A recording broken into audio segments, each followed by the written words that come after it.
Слушнав едно индикативно име во подносителите на овој амандман. Вчера јас кажав тука една работа и веднаш се сетив зошто е овој амандман поднесен. Ако направите една добра анализа на сите амандмани кои што се поднесени од СДСМ, ќе видите дека најмал заеднички содржател е следниот. Некој треба да даде од државата за некој да земе. Повторувам, некој треба да даде од нашите државни пари, нормално по принципот како до сега, за некој да земе. Сега кој треба да даде, за кој треба да земе. Подносител на овој амандман е Венко Филипче. Подпишан е Венко Филипче. Зошто е подпишан Венко Филипче? Заради тоа што неговиот брат Никола Филипче има компанија која што произведува алтернативни извори на електрична енергија.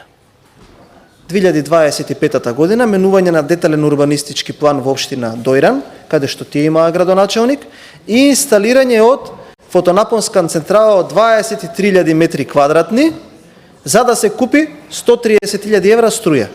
Знаете ли кој е собственик на таа централа? Никола Филипче и Вице Заев. Некој треба да даде, за некој да земе. 3 или 4 амандмани поред трпеливо ги чекав. Државата да даде, за некој да земе. Државата да даде, за некој да земе. Тоа е суштината на амандманската расправа. Еве го амандманот, еве го подпишаниот. Еве го подпишаниот на амандманов. Зошто? Еве може да видите. Ако има некој да демантира, слободно нека отиде во општина Дојран, 23.000 метри квадратни, Никола Филипче, Вице Заев, државата да даде, за некој да земе. Да ја искористам оваа прилика да искоментирам уште едно општествено случување кое што пред малку се случи. СДСМ во минатиот мандат ја инструираше, ја постави и ја тронизираше Добрила Кацарска во Уставниот суд. И тука ние водевме дискусии за пензиите и замислете такво представување на линеарното зголемување на пензиите имавме од СДСМ дека пензионерите ќе добиеле повеќе, дека тоа ќе се смалело, и еве денеска што доживеавме. Продолжената рака на СДСМ во Уставниот суд, Уставната судијка Добрила Кацарска поднела преставка до Уставниот суд за оценување на уставноста за линеарното зголемување на пензиите. Замислете.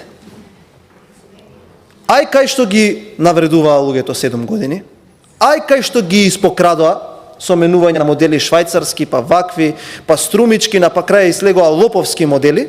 Сега кога некој дојде и им ги ја покачи пензијата на сите пензионери за 7.000 денари, Добрила Кацарска, таа за кој што минатото мнозинство во парламентот на СДСМ буквално се тепаа да ја тронизираат како претседател на Уставниот суд, сега сама си поднесува преставка и сака да им ги земе на пензионерите овие покачувања. Почитувани пензионери, СДСМ преку Добрила Кацарска сака да ви го земе покачувањето на пензиите. Ако тоа не е парадокс, не знам што е. Ова не би го характеризирал на ниту еден друг начин, освен безобразлук. Од една страна имате амандман со кој што треба државата да одвои за да добие фирмата на Никола Филипче и Вице Заев, од друга страна имате преставка во Уставниот суд за да ви се укине зголемувањето од 7.000 денари. Ете така СДСМ ја на некаков начин карактеризира или ја согледува економската ситуација во оваа држава.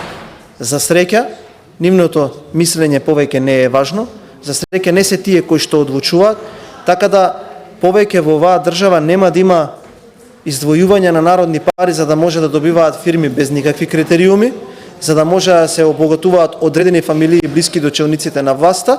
Повеќе во оваа држава нема да се толерираат партиски судии кои што самите на себе си поднесуваат преставки сакајки да им го укинат линеарното зголемување од 7.000 денари на сите 338.000 пензионери. Благодарам.